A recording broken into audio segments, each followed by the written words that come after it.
Hey, how's it going? This is Minju. This is BJJ Tuna. Hey, what's up, guys? It's Tuna. Welcome back to the Way of BJJ. So we put out our first episode last week and the reception has been super awesome. Though. Thank you so much for that. So today we are going to do a bonus episode. Yeah, we're gonna be picking one of the combos from the full video and do a very detailed, in-depth look at exactly how to do it.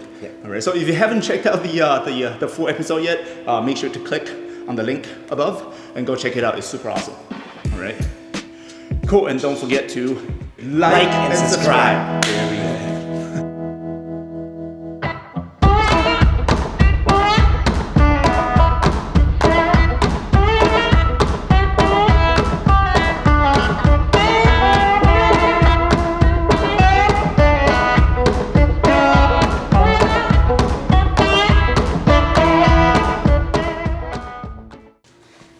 So guys, today we're doing J, and I picked that one because that's my main sweep and pass that I like to do. All right, so awesome. So basically something that's battle tested.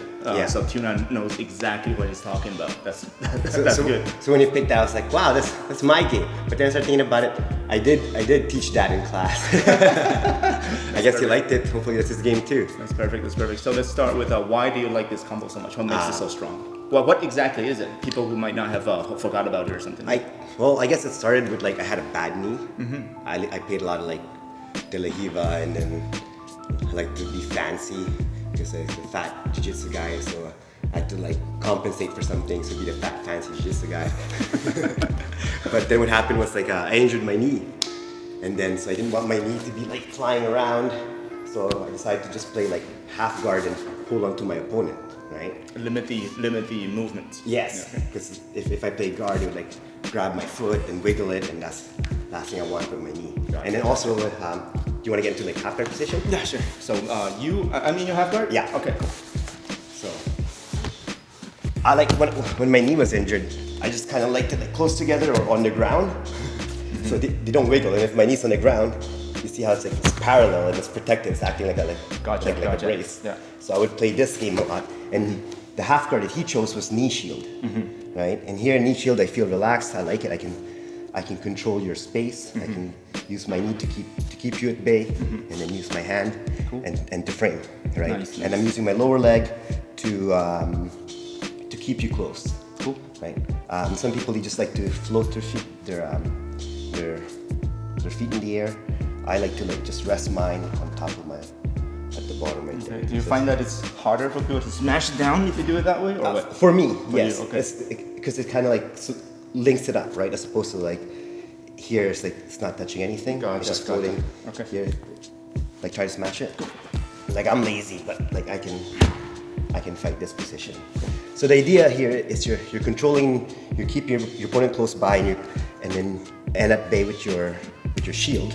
Knee shield, right? And then your hand. And what my goal is I want to get into dogfight. So I want to get my left hand and get an underhook. So what I like to do is time it. When I kick my leg, my hand goes with it, and I get my underhook. Now what I'm going to do is I'm going to, with my left leg, hook your bottom foot, right? And then straighten my right leg, make sure my hip faces the ground. Now, I have control of your your right leg. And I'm just gonna sit up, and I'm going to sit on your, what do you call this part again? The Achilles tendon? Yes. And I got my underhook. And from here, I have lots of options. The one that Jay chose was Plan B. And that's my favorite one too, because usually I'd go against people and they would just be strong, they would fight back. With Plan B, what I'm going to do is with my right hand, I'm going to cup the back of your left thigh, and then my right shoulder will roll in this area. And using your energy, I can sweep you. Bam. Nice. Let's try that again. Nice. Okay, so let's do it from a different angle, because I think the way that you use the legs to break my posture to get into dogfight is very important. Okay, yeah. So let's do it this way so they can see the leg, right? shield. I'm gonna kick my leg. At the same time I kick my leg, I'm gonna have an empty space on this area right here, and that's where I'm gonna get my underhook. Once I get my underhook, my left leg is gonna scoop his right foot. And you see how I'm hooking it? And now my right leg, I'm just gonna straighten. It's gonna go underneath his knee, and I want my hip face the ground. From here I can get up, and I'm in dogfight. And from here I'm just gonna go on my feet with power, and when I feel this energy, I'm gonna get the sweep. Nice. All right, well, I'm not sure if the camera got all that. I think it did. It's a pretty wide angle. It's a pretty wide angle? It's Holy a wide shit. angle. Nice, Yeah. nice. Good, good. Yeah, I like that. So again, the switch, when you kick the leg through, because I'm putting pressure on you, so I almost fall right into your underhook. And I meet you. I meet you right there. And I get my really deep underhook. Yeah, super deep. So it's really hard to do any type of, darts or anything like that because the posture is too strong. And just be aware of it. It's kind of like learn the no neck technique. Going against someone who's got guillotine or long arms. I just make sure it sounds so cheesy. It's like a white belt would say, just go like this. But you know, it helps. Oh man, that's awesome. That's awesome. So why don't you and then we finish with the armbar then, right? Yeah. So can I add a little more? Yeah, go man. Go. So I was watching a Gary Tonin. I forgot. I'm not sure if it was a jiu-jitsu match or like an MMA match, but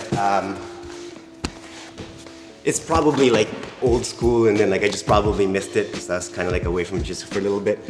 But when I saw what he did, and I've been doing it the same thing now too. Instead of cupping like the opposite leg, just cup the same leg right here. And what it does is actually makes the roll easier to do, because instead of my shoulder dropping in this spot, now my shoulder will be over here, which gives me more leverage. Oh. I also have this beautiful kind of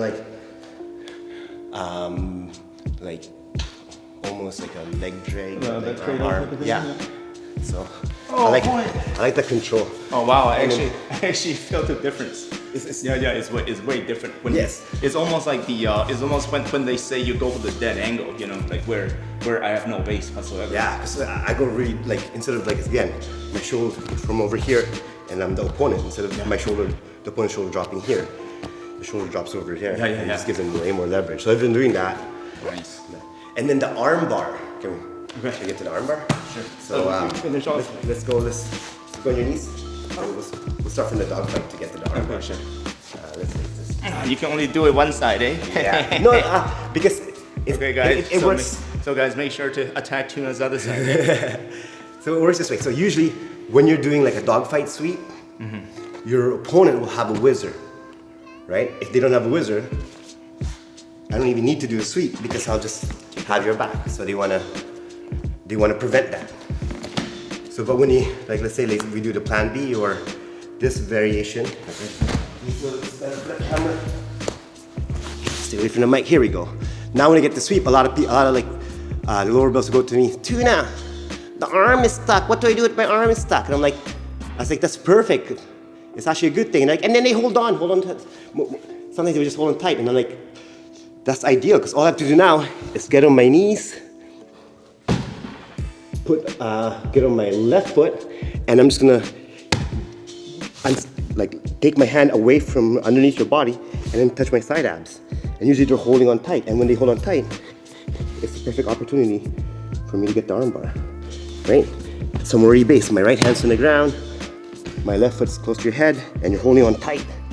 All I have to do is lift my hip, shove my knee, and kind of get a butterfly underneath your armpit. And finish the arm. Oh wow. So again, I usually get that when they really just hold on tight to that whizzer.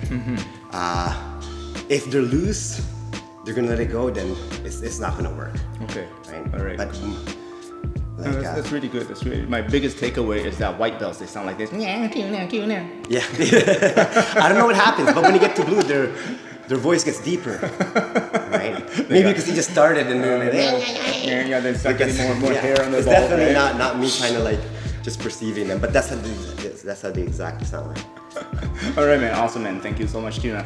That was awesome. It's good. So, guys, hope you enjoyed this bonus episode. Again, this is one of the techniques that Tuna gets on me all the time, except for the armbar, because I'm not like so He's got a deeper voice now. He's loose. yeah. So I just tap before she even gets the armbar, obviously.